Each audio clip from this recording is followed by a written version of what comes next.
எல்லாம் பெரும்பாலும் விரும்புவது காதல். அது ஒன்றும் தப்பு இல்லை. தாய் தந்தை இருவரும் காதலிக்காமல் போயிருந்தால் நாம் எங்கே? எனவே உலக இயக்கத்துக்கே அடிப்படையானது காதல். ஆனால் தான் பாரதியாரும் சொன்னார், என்ன? காதல் காதல் காதல் காதல் போயின் காதல் போயின் சாதல் சாதல் சாதல், காதலினால் மானுடருக்கு கலவை உண்டாம், காதலினால் மானுடருக்கு கவலை தீரும் என்றெல்லாம் காதலை பற்றி சொல்லுகிறார். ஆனால் அது நல்ல காதலை பற்றி அவர் சொன்னார். நல்ல காதலை பற்றி சொன்னார். நீ காதலிக்கிறாயா இல்லையா? ஏங்க அவ்வளோ அவசரப்படுறீங்க? இல்லை, இன்னைக்கு உன்னுடைய பதில் எனக்கு தெரிஞ்சாகணும். நீ காதலிக்கிறாயா இல்லையா சொல்லு. ஏங்க இவ்வளோ அவசரப்படுறீங்க? நீ ஒருவேளை இல்லைன்னு சொன்னால் நான் சாயந்தரம் பிரேமா கிட்டையாவது அதை நான் சரின்னு சொல்லுவேன். அப்போ இவன் ஒரே நேரத்தில் 2 தொகுதியில் நிற்கிறானா? இப்படியெல்லாம் உலகம் இருக்கு இந்த காலகட்டத்தில் இன்னைக்கு. அப்படிப்பட்ட காதல் இதில் கண்ணதான் அந்த கவிதை எழுதுறான் பாருங்க. காதலிக்கிறவனுக்கு அந்த கவிதை எப்படித்தான் வருதுன்னே தெரியல. கம்பராமாயண செயலை அடிப்படையிடாமல் எழுதுகன்னு 12ஆம் வகுப்புல தமிழ் தேர்வில் கேள்வி வந்திருக்கு. ஒரு வரிக்கு மேலே எழுத மாட்டேங்கிறான். ஆனால் காதல் கடிதம் என்னம்மா எழுதுறான் தெரியுமா? கண்ணே கண்ணே, உன் கால் பட்ட இடத்திலே, உன் பாதம் பட்ட இடத்திலே நான் சாதம் போட்டு சாப்பிட ஆசைப்படுகிறேன். பாதம் சாதம் எதுகை மோனே. அவ சொன்ன, சாப்பிட்றதுக்கு ஒரு தட்டு கூட வாங்க யோகியதில்லை உனக்கெல்லாம், எதுக்குடா காதல்னு போயிட்டான். இன்னொருத்தன் எழுதுறான் கவிதையில, ரொம்ப அருமையா எழுதுறான். கண்ணே, உன் பெயரை எழுதுவதற்கு கூட என் கை நடுங்குகிறது. இது போல சொன்னவர் யாருன்னா, மகாவித்வான் மீனாட்சி சுந்தரம் பிள்ளையனுடைய மாணவர் தமிழ் தாத்தா உவே சாமிநாதையர். சாமிநாதையர் என்ன தெரியுமா, என் சரித்திரம் என்கிற பெயர்ல ஒரு வாழ்க்கை வரலாற்று நூலை எழுதினார். அதுல எனக்கு தமிழாசான் மகாவித்வான் மீனாட்சி சுந்தரம் பிள்ளை என்று எழுதுகிற போது அந்த பெயரை எழுதி என் கை நடுங்குகிறதுன்னார். அது போல இந்த காதலன் சொல்லுகிறான், இந்த காதலிக்கு உன் பெயரை எழுதி என் கை நடுங்குகிறது. ஏன் தெரியுமா? என் பேனா முள்ளினுடைய கூர்மை பட்டு உன் பெயர் எங்கே காயப்பட்டு விடுமோ என்று எனக்கு. பையன்கிட்ட திறமை இருக்குங்க, நாம தான் அதை மடை மாற்றி நல்ல வழியில செலுத்தணும். அது காட்டாற்று வெள்ளம் மாதிரி கங்கு கரை இல்லாமல் ஓடுது. பெரியவங்க அதை பக்குவப்படுத்தி சரியா செலுத்தணும்னா அதை டேம்ல தேக்க வச்சு விவசாயத்தை பயன்படுத்தலாம், மின்சாரம் உருவாக்கலாம், எல்லாமே செய்யலாம். பையனை குறை சொல்லாதீங்க, வளர்க்கிற நாம தான் தப்பு பண்றோம். ஏன்னு கேட்டா, குழந்தைங்க எல்லாம் பச்சை களிமண். 14 வயசு வரை குழந்தைதான். 9ஆம் கிளாஸ் படிக்கிற வரையும் கூட குழந்தைதான்.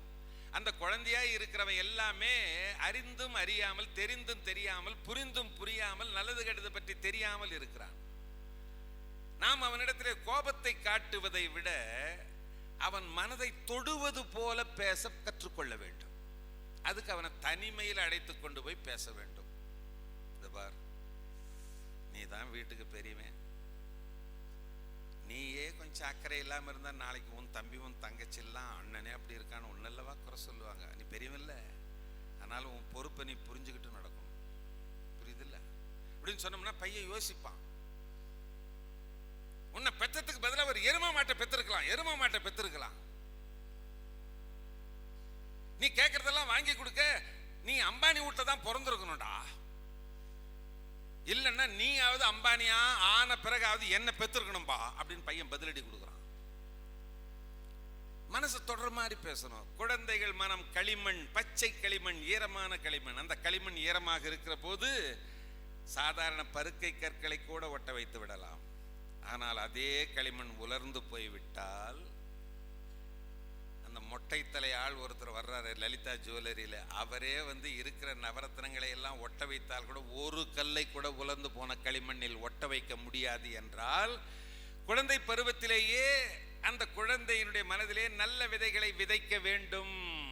அதனால தான் பட்டுக்கோட்டை குழந்தைங்களுக்கே பாட்டு எழுதினார். நிறைய இளைஞர்களை மையப்படுத்தி தான் பாட்டு எழுதினார். சின்ன பயலே சின்ன பயலே சேதி கேளடா, நான் சொல்ல போற வார்த்தைய நல்லா எண்ணி பாரடா தம்பி, எண்ணி பாரடா.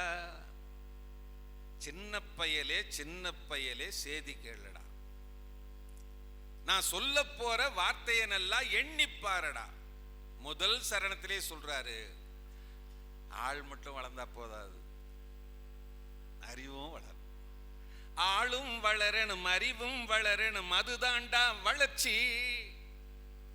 உன்னை ஆசையோடு ஈன்றவளுக்கு அதுவே நீ தரும் மகிழ்ச்சி. நாளும் ஒவ்வொரு பாடம் கூறும் காலம் தரும் பயிற்சி. உன் நரம்போடுதான் பின்னி வளரணும் தன்மான உணர்ச்சி. ஆளும் வளரணும், அறிவும் வளரணும், அதுதான்டா வளர்ச்சி. அந்த சொல்ல பார்த்துங்க. அதுதான் ஆசையோடு ஈன்ற உன் தாய்க்கு நீ தரும் மகிழ்ச்சி. நாளும் ஒவ்வொரு பாடம் சொல்லும் காலம் தரும் பயிற்சி. உன் நரம்போடுதான் பின்னி வளரணும் தன்மான உணர்ச்சி.